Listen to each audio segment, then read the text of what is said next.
Welcome to Up to Speed, Baker Tilly's automotive industry podcast. I am your host, Mike.mader, the dealership industry leader for Baker Tilly. Up to Speed serves as the automotive industry's connecting point to hear about conversations from industry leaders regarding topics pertaining to tax, accounting, and operations of retail dealerships. We arrive in your mailbox the third Wednesday of every month. If you'd like to listen to or view past episodes of Up to Speed, you can find them on our website at www.bakertilly.com/dealerships. So the buy-sell market in the dealership industry can be a complicated and tricky area to navigate, and you need to have a special type of attorney to guide you through the process. My guest today is my friend and colleague, Stephen Dietrich from the law firm of Holland Knight. Hey, Stephen. Hey, Mike. Good to see you today. Thanks so much. Yes, you bet. Good to have you here. So a national firm, and he focuses his practice on mergers and acquisitions, debt and equity financing, and restructuring transactions in the retail automotive industry. Stephen, it's great to have you here today, and it was great to meet up with you at the crazy and adventurous NADA a few weeks ago. Now, we at least all made it home. It was much more difficult getting there, but we all found our way home, so that's good. That it was. Yes, it was quite interesting getting there on the way. So. Yes, it was. It was an episode of Planes, Trains, and Automobiles. I was looking for John Candy. There you go. There you go. So, well, I'm honored to have you today on this month's episode of Up to Speed, where we're going to be discussing some of the legal hurdles and roadblocks that you're seeing in the retail automotive buy-sell market. So 2024 was another strong year for buy-sell activity in the automotive space, but there were a number of unique or more frequent events that occurred that would like to get your input on from a legal perspective, which the first one being the increase in partial deals and the impact that those have on a deal. So can you first start by providing our audience with what is a partial deal and discuss some of the unique things to be looking for or watching for with regards to a partial deal in an M&A transaction? Sure, happy to. I mean, a partial deal is really what it sounds like. It's when a group goes to market or elects to either sell only some of their dealerships and retain some of them, or a group may go to market and elect to sell to different buyers for different reasons. By definition, it has to be a group. You can't partially sell a single dealership, just to state the obvious. It's two or more. Typically, we'll see it with a group that has 3, 4, 5, 6 different dealerships. Some of the things we think about, if you're selling to different buyers, like you've made the conscious decision to go to market to different buyers, where we see that, it's often because there's a perception from the seller that'll maximize the value. So the thought process of it's more valuable cut up than it is as a group, which is a little contrary to what we've historically have seen, but certainly can see that, especially when you have groups now that have locations in different geographic areas. Selling to just one buyer may not make the most sense because you might have a buyer in a certain geography that's like, hey, I really want the stores in my geography. I don't really care about the other ones that are 50, 100, 200, 300 miles away. So that's part of it. And if you're only selling some, meaning that you're retaining some of those, that may very well be a reality of, hey, we bought too much and we got some outliers that we really can't control, we can't supervise properly, or we didn't understand the market when we got into it and we need to get out. So it's got a geographic issue, or you may have expanded further than you thought from a human capital perspective. You may have thought, hey, I've got 3 or 4 really great people that'll be able to run these dealerships from a distance or whatever that may be, and you actually implement that particular plan and find out that that's not the reality. And so it's at some level in that situation, it's more of an addition by subtraction concept that you're just trying to get rid of the ones that aren't in really good shape. And we see that concept, sort of a partial deal, as a tangent that may be some of the activity you see from some of the publics, where they may have bought a large group and they're peeling off some of their other issues. A lot of the issues I'm talking about here, Mike, are more what we would see with a private group going through a partial sale, because obviously the publics aren't doing a full sale. They're buying and selling all the time, different dynamics. So this is really a conversation about the issues we see when it's a private group that's engaged in that partial sale process. Some of the issues that we see that you really want to think about are, in no particular order of importance, but more just the list that I came up with, are, what are you going to do with common employees? part of the reason why a group may be successful is you've got maybe a common accounting office or a common marketing office, or those sorts of issues that are either located in one spot or service a bunch of dealerships. Each dealership may not have the same resources. They use that across the whole platform. What are you going to do with those particular folks? If you're selling to multiple buyers, who's going to get the superstar, or who's going to get the head of that particular department, or what does that look like? If you're retaining some of your stores, what are you going to do with those? Who are you going to retain? Who do you want to keep? Are you selling, the dregs that you may not want to have out there, and that might impact the value. So you have to kind of figure out what you're doing with those common employees. Not so much of an issue, obviously, for the techs or the salespeople who are likely tagged to a particular location. It's the common group that gets out there. If you're in a group situation, chances are you've got financing, and it's my guess would be, and more typically we see sort of a blanket financing that covers all of the dealerships. And so if you're selling just a piece of it, you're going to have to make sure you talk to your lender. Is that going to impact your credit underwriting? Is it going to impact the amount that you can draw? Is it going to impact your flooring? Whatever that may be. Whatever you retain, you're going to want to make sure that the credit underwriting still supports your lender wanting to keep you as a borrower as you go forward, and work that out in advance so you're not scrambling when you close. If you're selling all of it and it's maybe staged to a couple different buyers, you're still going to need to talk to your lender, because the first sale is going to trigger some covenants and some other issues that are going on. And so you're likely going to have to talk to your lender earlier than you might want to if you're just selling the whole enterprise, because you need to make sure that they're aware of it and how this is going to look and how it's going to unfold, to make sure that they're comfortable on how it's going to happen, because they don't want to be left at the end holding some sort of a bag of credit risk or other aspects that are out there. So I've said in the past, and I'll continue to say it again, having a good relationship with your lender is always a good idea, just generally operationally. And certainly in this situation, it's imperative so you can work through this process. So I like your analogy of the back office, the common office situation. And we see a variety of different things. The larger groups will consolidate all their accounting functions, but then there are some groups that say, you know what, no, we're keeping everything separate by dealership. And keeping it separate by dealership does have its advantages in a partial deal transaction.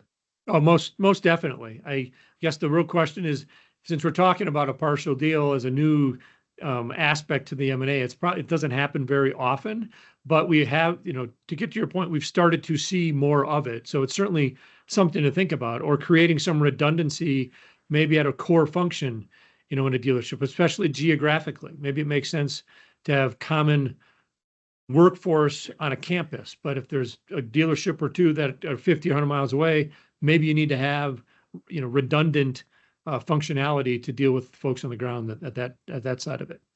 So do you ever see a partial deal where they may get rid of just one group of a franchise, a similar franchise like a CDJR? Obviously, that's the most obvious one right now that's not performing the best. But do you often see, or have you seen where they may do a large transaction, 30 rooftops, and say we don't want any of the CDJRs? We certainly have seen the ask on that side of it, and depending on where that geography may be, I talk a little bit a different concept here. One of the things, getting to your point there, Mike, is what we have seen is some folks are going to market and realizing that they have some weaknesses, whether it's a CDJR at this particular point in time.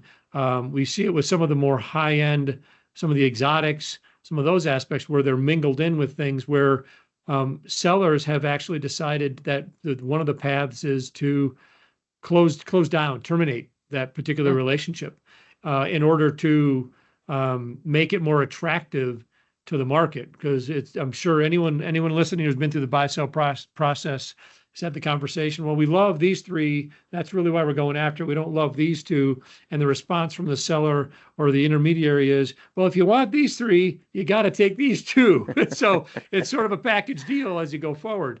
Well, several, sellers and some buyers have come to the table and said, we'll contract for all of it, but part of our process is we want these three, and we need you to agree by closing to terminate these things. So it's not just the seller who's determining that. Some buyers are coming and saying, we'll pay the value you really want. We don't want to even worry about trying to unwind or shut down or even go through the approval process for some of these others that we know aren't going to be worth anything to us.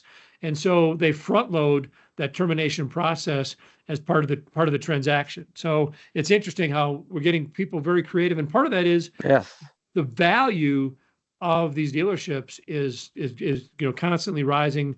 I'll let other folks speak to the value aspects of it, but I think everyone can agree that from 2019 to today, the value has gone up, and people are looking at saying, oh, if we're going to spend, it's not just a purchase price that people need to look at. When they're talking about a return on their investment, they want to know, how do I have to integrate this? What is it going to take for me to deal with what I've just bought? And part of that cost is if I have to shut it down, do I have to turn it down? They don't even want to deal with that particular cost. If they're going to use the money, they're going to use it to buy what they want. And so we see that some of those conversations coming to bear. All right, that's a good point. Yeah. Some of the other issues that we are seeing in a partial sale, probably somewhat intuitive if you think about this, is what do you do with your social media? You've got, maybe you've got a group name that's tied, maybe it's, Stevens Auto Group, Toyota, Stevens Auto Group, Chevy, whatever it is. What do you do with the main name on that aspect of it? Because there's probably value in that aspect. So you need to think about how are you going to do that? Obviously, if you're retaining some of your dealerships, that makes it relatively easy. But if you're selling to different buyers, does one buyer get the actual marquee name? Do you just retire that name? These are things that you need to think about. Everyone has thought about, well, how do we forward emails and how do we redirect from websites?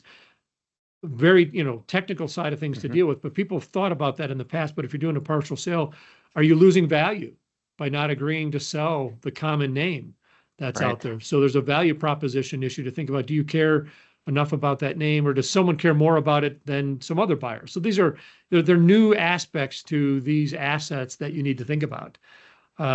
Another aspect that would be similar would be like vendor contracts. Again, we talked about earlier this common back office. That was an economy of scale. It was, human capital being very efficient. Well, you get a similar concept with vendor contracts. You might have contracted with a particular vendor to provide security services or other services to the whole dealership group. And you perhaps got a discount because of that, or better pricing, whatever that may be with these master agreements.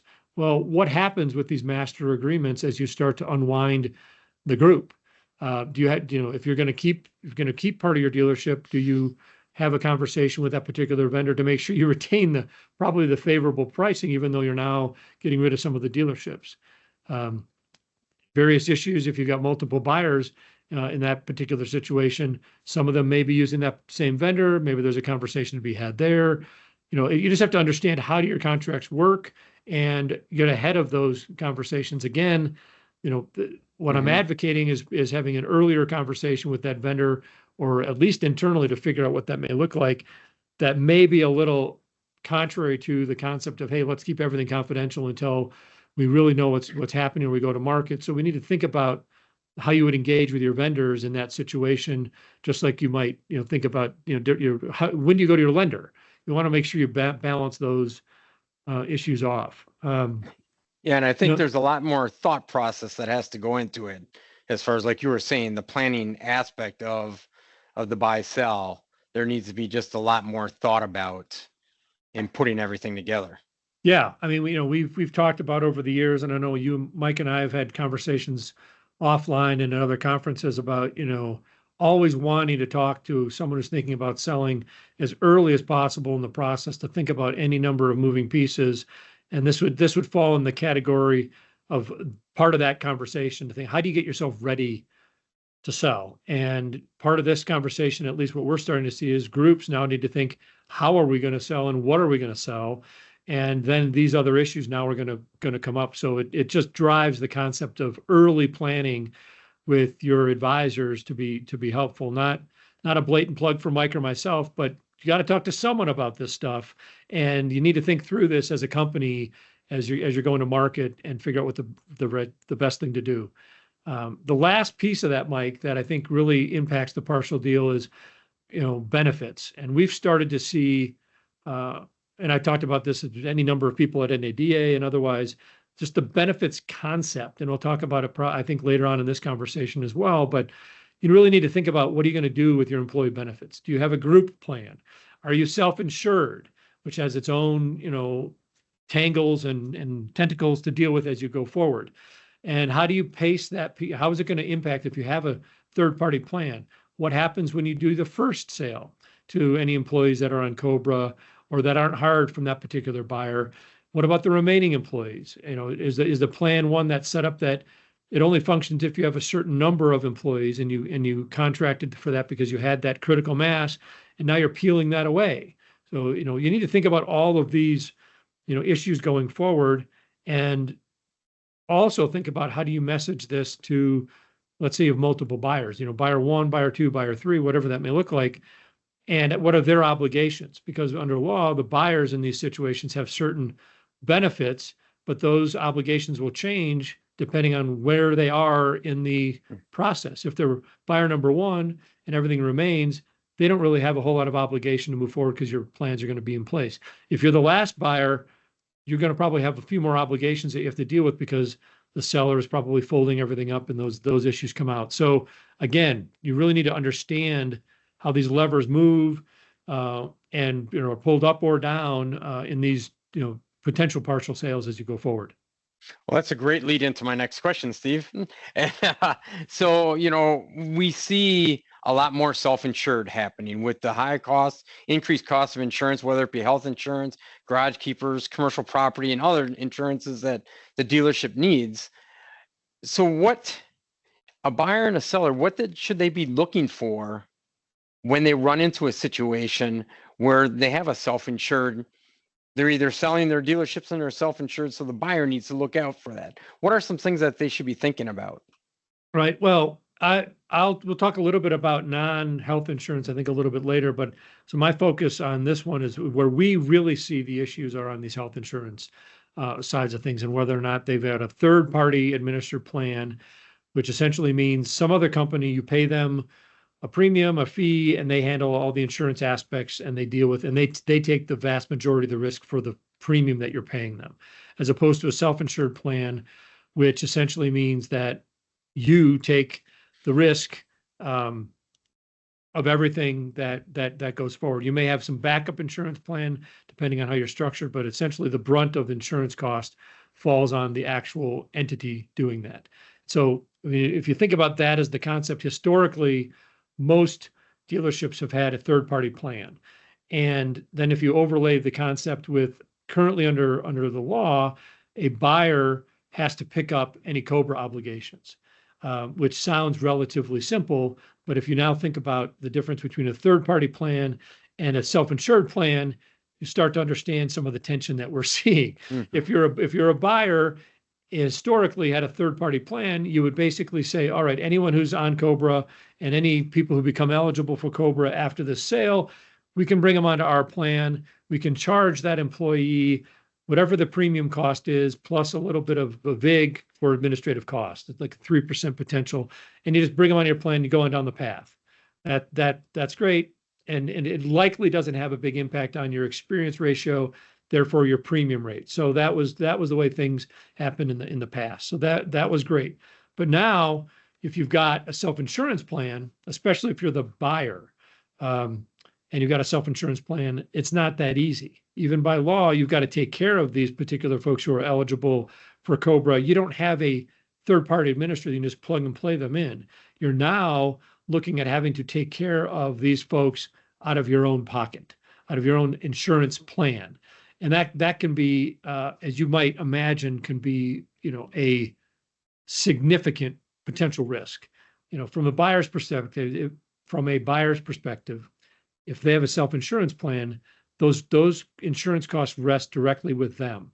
And so that increases their potential risk because they're now going to have to figure out what exactly are we taking on, or they're going to want to know that. So it could increase their diligence effort. So a buyer may act, if they know that they're in a self-insurance plan, they may start asking a lot more questions about who do you currently have on COBRA and what exactly are their ailments or issues that are out there. It's one thing to take on, actuarially, this is me speaking, a healthy 30-year-old individual with no issues versus someone who may have just been diagnosed with, brain cancer, and it's going to take, a significant amount of more health insurance cost to deal with that. So you get different questions in the diligence process, but then you have the overlay, Mike, of the fun of HIPAA. Can you actually disclose all that information? That's what I was just going to ask you. When you're asked that question as the seller, can you actually disclose all that information? And so we really have to dig into what can be disclosed. How can we talk about insurance experience and other aspects? And so it can really, it doesn't necessarily bog down the diligence process as opposed to just adds to that particular process. But there are ways to disclose those issues. And if there's a lot of people on COBRA of a seller, or there's a perception that maybe they're not going to hire a ton of employees, or there's some high risk individuals in a pool that's not going to be hired in the employees, that could have an impact on pricing ultimately on a deal. If the risk is too large, you might get some conversation about retrading, or you might get a conversation about a significant special escrow. We worked on a transaction middle of last year where this very issue came up. The buyer was self-insured and did the diligence and realized that they weren't able to fully understand the risk because of the HIPAA issues, but they said, look, it's going to be about 15, 20 people that we're going to add to that. They did their issues. They're like, that's a huge risk for us. So actually had to have a conversation about creating an escrow for the potential issues. And so then negotiating what that risk profile looked like took up time and created negative energy on the aspect of, going forward. And so it was a deal dynamic that wasn't awesome, but it has to be dealt with because you can't automatically shift it back to the seller. That's certainly part of the negotiation. In our situation, the seller said, I'll provide an escrow up to X dollars. Everything after that, you got to take care of, buyer, trying to mitigate the buyer's perceived risk and their legal obligations. You can contract away that, the legal obligation that the buyer has to take care of it. You can contract away from that, or you can do escrow. The short answer is these benefit issues just have an impact on the deal process, from a diligence process, from a risk profile process to just time. And so, the issue's out there. And so one of the things that, to your point earlier, Mike, we try to figure that out. If the seller has a self-insured plan, they're going to understand that risk profile from a buyer standpoint. If they don't, then there's some education on the seller side to say, look, if they have a self-insured plan, these questions are coming, be ready for it, you move on forward. I have not yet seen someone say, we're not going to sell to someone who's self-insured. I don't think the risk has ever gotten that large or would ever be that large aspect of it to mitigate against, a pricing issue. Maybe, if someone came in and said, we're going to each, both offers are for, $50 million, and you find out that one of them is self-insured and the other one doesn't, that might change your difference because it might make the deal process be much smoother, but that'd be the only time I think it would impact actually who you would sell to. These issues can typically get dealt with. Again, it's time. So the earlier these issues raised, we're now generating a seller checklist that we ask. And one of the questions that we ask when we see an LOI, if we're selling, is, can you tell us, you don't have to identify the buyer, but do any of these buyers, are they self-insured? Just so we can manage our expectations and, drafting of the documents as we go forward. That adds a little complexity to the deal. That is for sure. It can, yes. So we've talked a lot about things that can do before the deal and planning to either sell or to buy a dealership, but what about after the deal? What should a seller do to protect themselves from lawsuits after they've sold their dealership? Well, and that really, there's a couple of things that come to mind, Mike, and one of them is preventative, and then one of them is sort of a safety coverage valve. The first one is on the front end. The vast majority of these transactions are asset sales. Although my comment will apply to asset or equity sales, but given the nature of the industry and that reality, something that I think is really, really helpful is be prepared, if on the selling side, to be disclosive. Actually think about, the reps and warranties that are out there, the questions that are being asked in diligence, And to the extent possible, and I highly recommend this, always look at the answer to a diligence question to, I'm going to answer this as thoroughly as I can because I don't want there to be any confusion or someone to come up and knock on my door after the closing to say, hey, you didn't tell us about this, or we weren't aware of this. And so on the front end, think about it from that standpoint, as opposed to, I want to get through this deal as fast as humanly possible. I don't want to waste a lot of time on answering these questions. The time you take to answer those questions very well may be the difference between the knock on the door and, hey, we knew about it, we understood it, there's really nothing we can do about it. So I think that's really important. And part of that can be going back and look at your financials. Is there anything in there that someone might have a question on? Is there something that's not clear in your financial statements or a business practice that should be explained? I've seen a lot of interesting business practices. I've not that they're illegal, they're just very interesting. And so, be prepared to explain what those are, or clean up your financials to explain that, or take it away, or categorize it in a way that maybe isn't intuitive to you, but maybe is in line with various accounting principles. Clean up your operations. If you've got like a fleet business, if as an example, where you knew the fleet buyer, for decades and everything's been fine, and you guys, that your contract is long expired, and you've been doing everything on a handshake for the last 10 years, think about maybe getting that contract up to date, really figure out how exactly does the process work so you can explain it to someone. And you have when you look at your financials and say, hey, we're getting a bunch of revenue annually from a fleet business, and someone says, oh, great, let me see your contract. Well, that contract has been expired, but you kept doing it moving forward. So figure out those sort of issues that are going to impact the valuation and clean them up. And either clean them up or understand that the conversation is coming and why, and explain those issues as you go forward. On a very, speaking of human capital in the reverse direction, now might be the time to clean up some employee issues. And I'm not taking a wholesale, swath of firing folks, but general manner, look at, are you overstaffed? Do you have folks that, you've kept on for any number of reasons? And when a buyer looks at the business, they say, well, do we really need 8 people doing that, when in reality, maybe you only need 5? And just at least think about those particular issues, because that may impact some of the pricing. It may impact the way that they look at revenue. And they may want to say, well, this actually, you could use it as an add back to say, look, we've kept these people on because they were friends of the family or whatever it might be. And there's opportunities to perhaps clean that up. So it's just something to think about, as you look at your revenue model, you look at your operations and how someone's going to look at that. Regardless of whether you're a buyer or a seller, sort of shifting gears, what you're trying to do, to Mike's question, is stop people from knocking on your door after the closing for something that went wrong. So every buyer and every seller should ask the question to their attorney or do the research themselves. Is there a bulk sales law in the state you're in? And these laws, they some states have had them forever, some states have had them for a while, and then they've repealed them.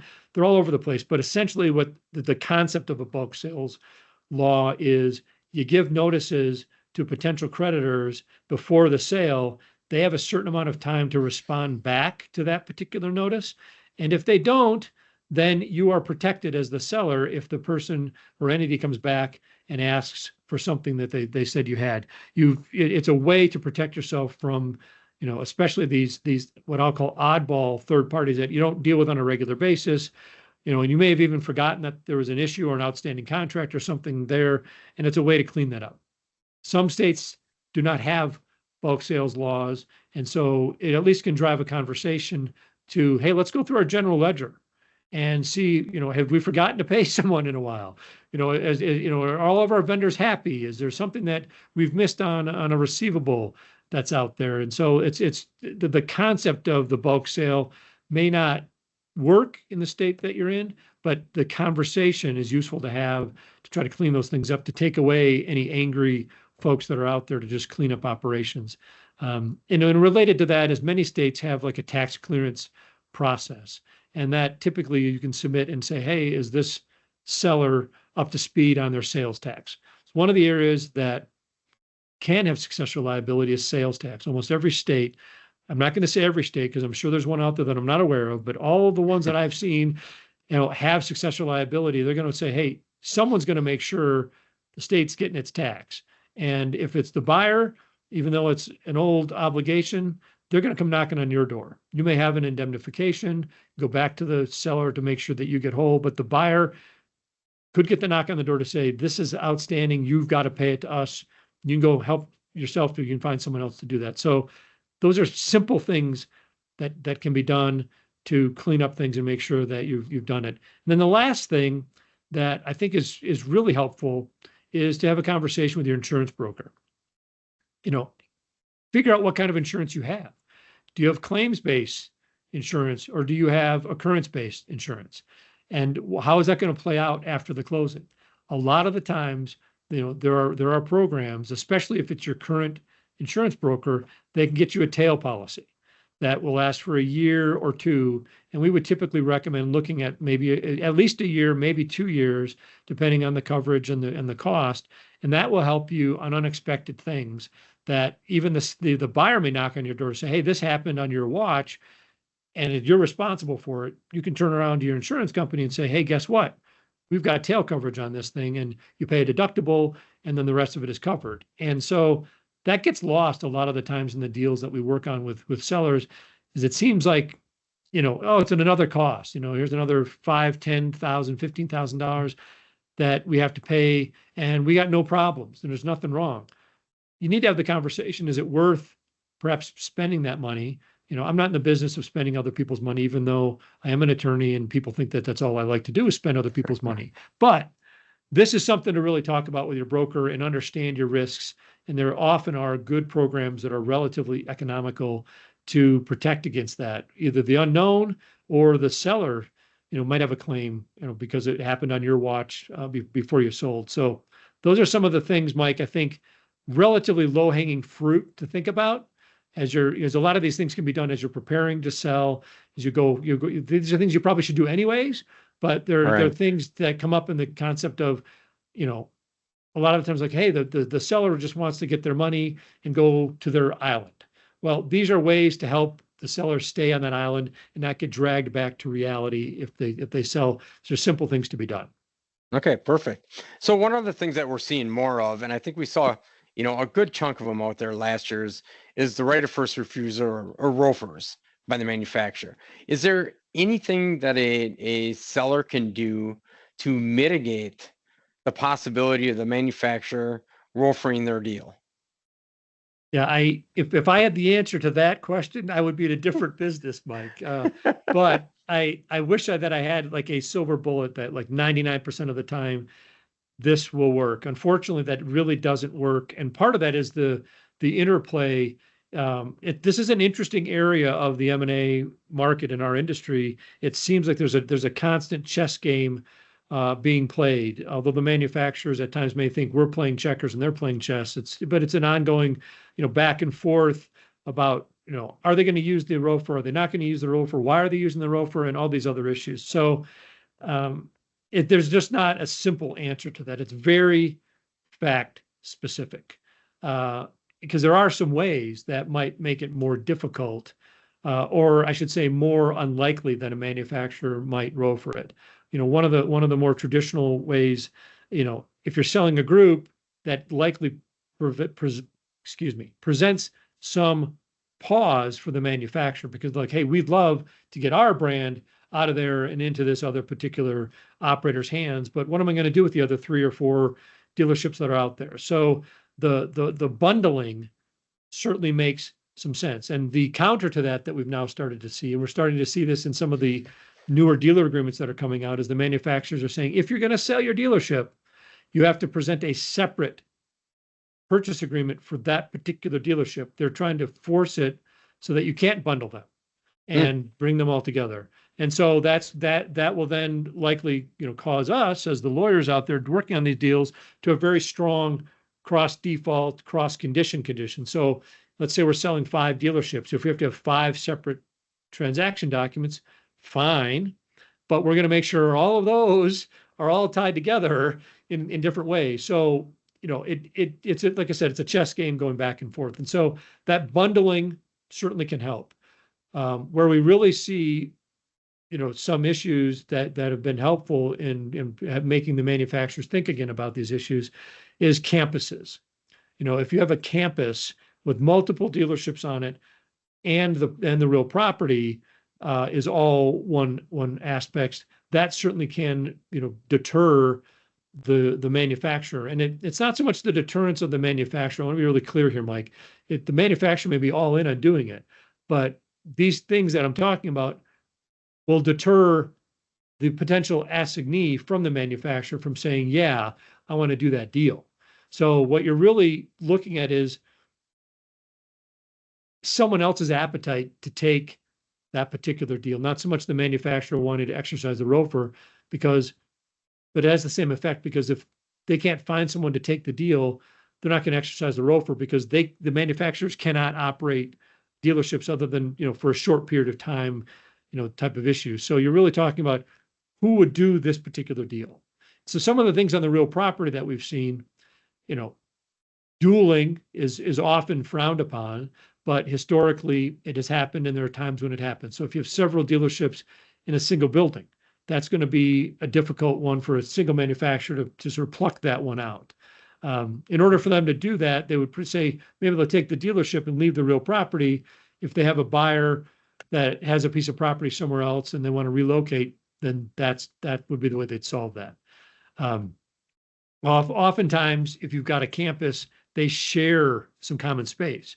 There may be a parts warehouse that is used by everything. They may have, inventory parking is mixed in order to meet that. And so those sort of shared operations, or where the lanes of traffic, maybe there's only one entrance to the property and then it splinters out to the different buildings, but that one entrance has got to be shared by everybody. So now you're talking about forcing someone to negotiate a right of use on an access easement to come into the property, or share common parking. It muddies the waters, which makes the exercise of the ROFR perhaps, more difficult. And so we've had examples where an OEM has actually wanted to ROFR, but could not. I mean, we've actually had conversations.